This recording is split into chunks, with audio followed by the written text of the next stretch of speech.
A single song launched them to fame, but that same song condemned them to be forgotten. In the 70s, they ruled the radio and conquered the world for a moment. What they did not know was that it would be their last hit. Today we are exploring the 10 most famous one-hit wonder songs of the 70s. Will you be able to remember each one of these short-lived gems? Let's begin.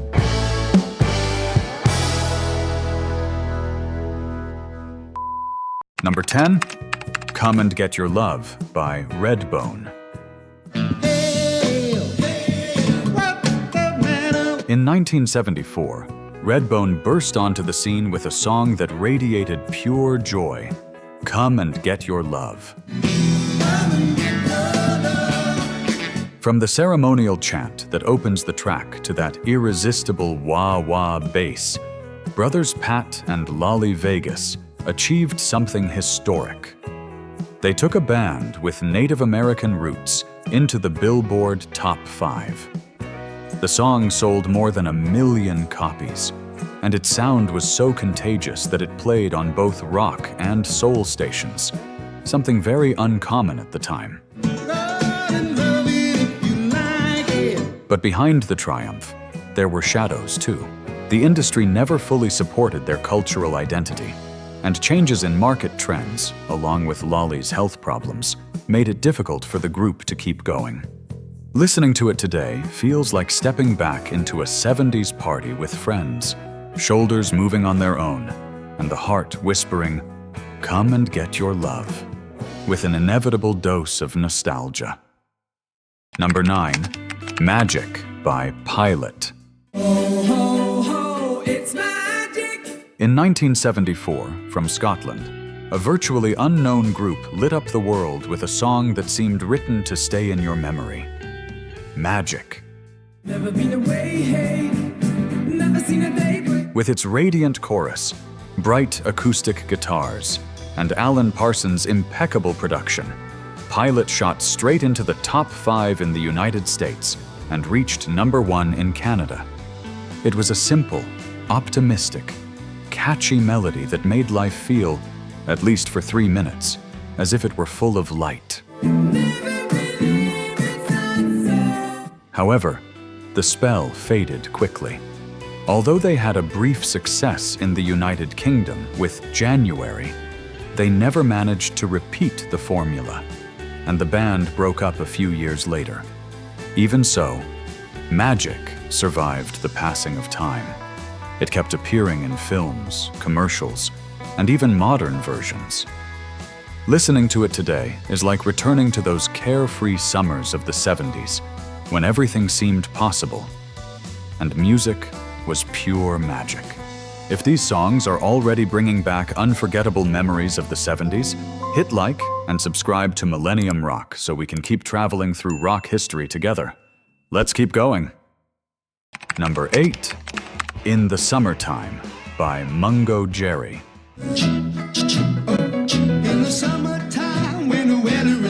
Few songs capture the essence of an endless summer, as well as Mungo Jerry's In the Summertime. In 1970, Ray Dorset wrote it in just a few minutes on his guitar, and ended up creating a universal anthem. With that laid-back skiffle rhythm and his raspy voice, the song swept across the planet.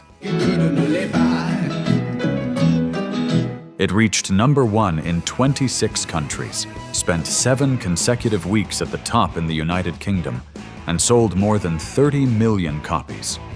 The moment you heard it, you could feel yourself in a convertible heading toward the sea, singing with your friends. A perfect portrait of youthful freedom in the heart of the hippie era. However, the magic did not happen twice. Although they scored a couple more hits in England, such as Baby Jump, outside that market they never had the same impact again. Their playful style became strongly tied to that exact moment in the 70s, and as trends changed, the band gradually faded from memory. But In the Summertime is still a sonic passport to an endless summer, sun, laughter, fleeting romances, and youth running free in every note. Number 7. Cars by Gary Numan. In 1979, just as punk was mutating into new wave, a young British artist named Gary Numan appeared with Cars and showed us what the future would sound like. With no guitars and no traditional choruses, the song put everything on cold synthesizers and mechanical rhythms.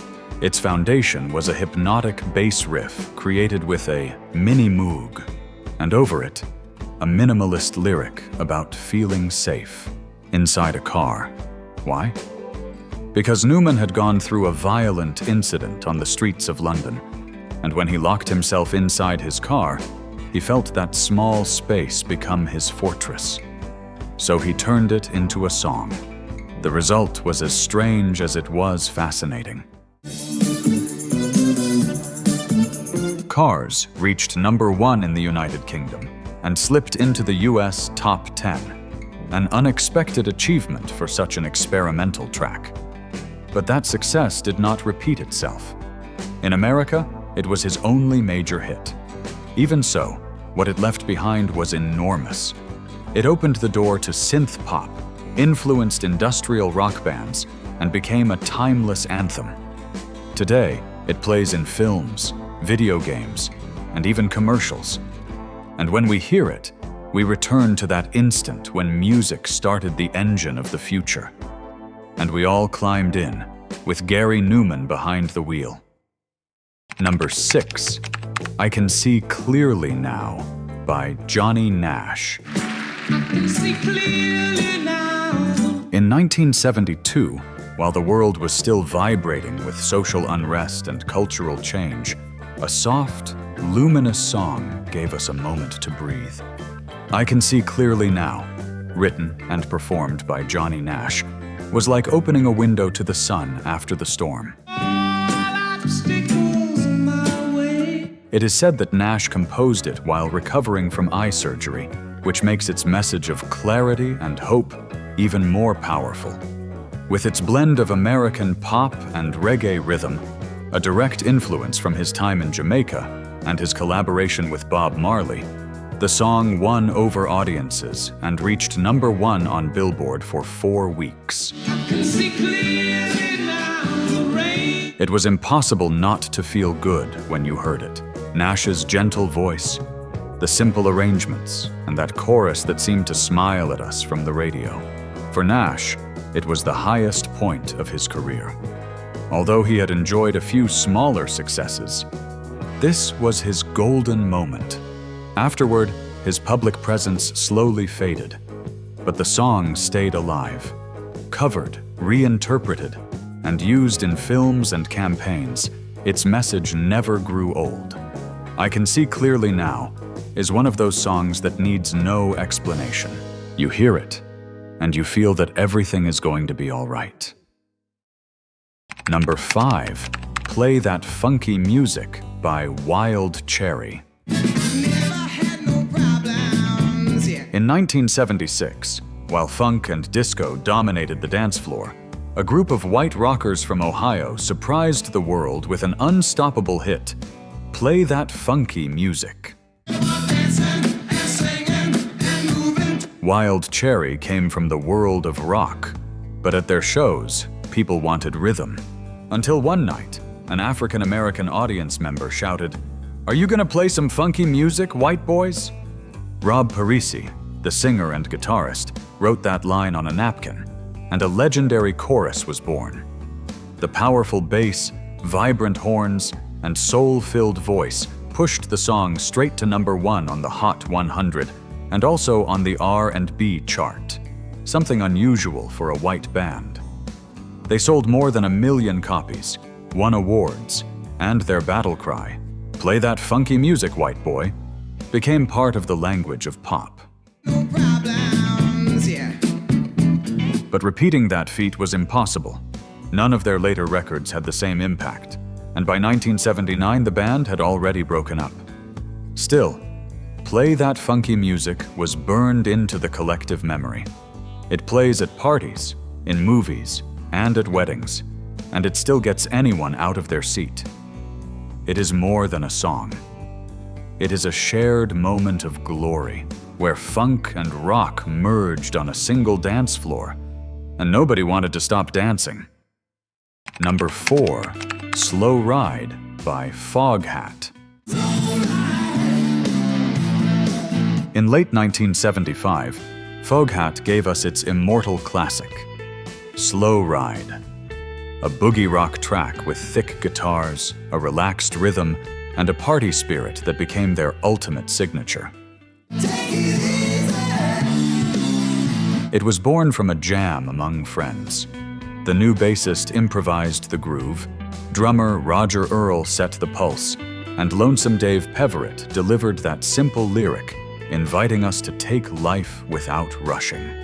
Although the original version runs for more than 8 minutes, radio embraced a shorter, punchier edit that carried the song to number 20 on Billboard in 1976. It was not a massive hit, but it was a classic, and that can be worth even more.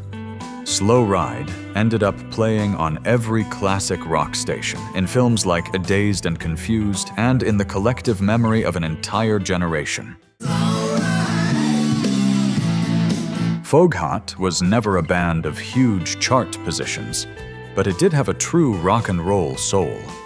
They sold records, toured non-stop, and built a loyal fan base.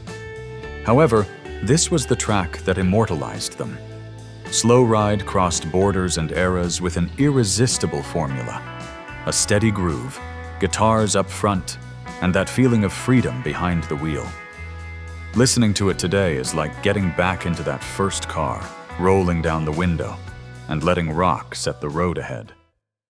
Number 3, Kung Fu Fighting by Carl Douglas. Everybody was kung fu fighting. In 1974, when the whole world was fascinated with Bruce Lee, martial arts, and the lights of the dance floor, a song appeared that was as unlikely as it was irresistible. Carl Douglas's Kung Fu Fighting. The funny thing is that it was born almost by accident. It was recorded in only 2 takes, as filler for the B-side of another single.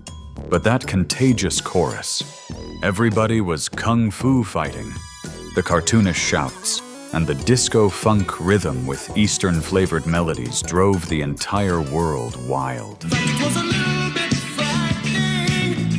Within weeks, it was already number 1 in the United Kingdom, the United States, and much of Europe. It sold more than 11 million copies and became one of the greatest one-hit wonders of all time. Its mix of pop craze, humor, and sticky rhythm connected with audiences in a way that was unique and impossible to repeat. Carl Douglas tried to repeat the formula, but the magic never returned. Still, with just 1 song, he entered history. Kung Fu Fighting became shorthand for the 1970s. A few seconds of intro are enough, and we are already back in that era of bell-bottoms, spinning lights, and carefree Saturday nights. It is impossible to hear it without moving your body, or at least an eyebrow, and feeling that carefree joy that defined a generation. Because yes, maybe it was only 1 strike, but it landed perfectly. And to this day, it still makes us smile like kids pretending to be kung fu masters in the middle of the dance floor. Now tell me, when did you first discover these 70s gems? Leave it in the comments, we read everyone. Number 2, Venus by Shocking Blue. In 1970, the whole world was singing, "I'm your Venus, I'm your fire," without realizing it was singing along to the first major international hit to come out of the Netherlands. Shocking Blue, led by Mariska Veres' powerful voice and Robbie Van Leeuwen's songwriting talent, fused psychedelic rock with a pop hook in an explosive formula. I'm your Venus, I'm your fire. Venus reached number 1 in the United States, topped charts in more than 9 countries, and sold more than 1 million copies in record time. Its catchy riff, hypnotic keyboards, and blend of sensuality and energy turned it into an instant anthem. And the most curious part, it did not come from London or New York, but from The Hague.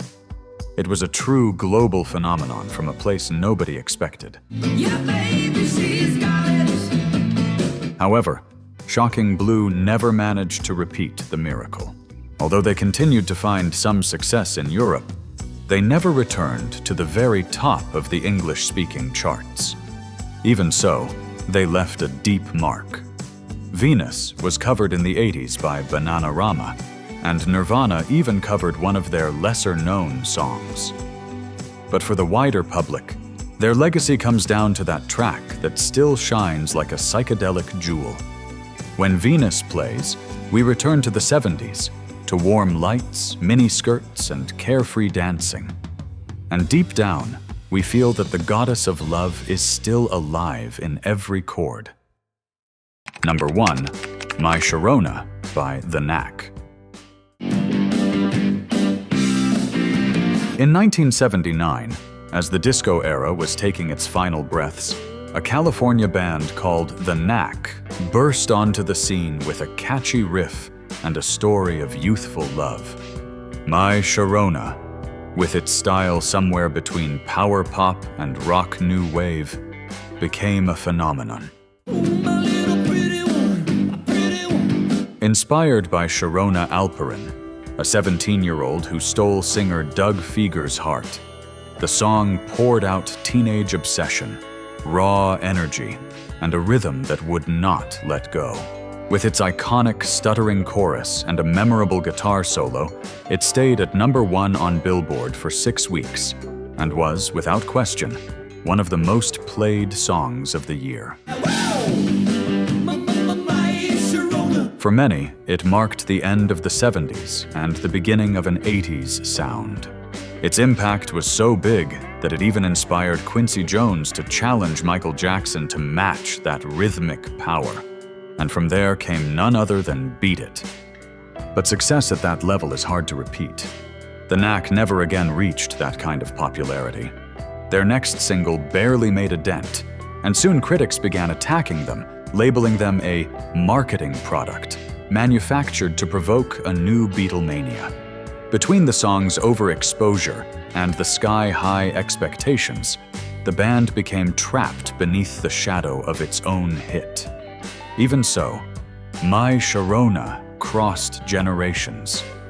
Today, it sounds with the same youthful urgency it had in '79. And when it plays, we feel that electric jolt in the chest again, the memory of a time when rock became bold, direct, and red-hot at heart.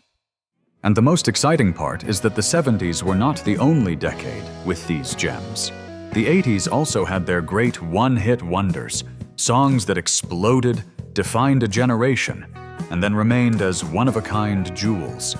Click the next video and join me as we discover the 10 most famous one-hit wonders of the 80s. I'll see you there, my rock and roll friend.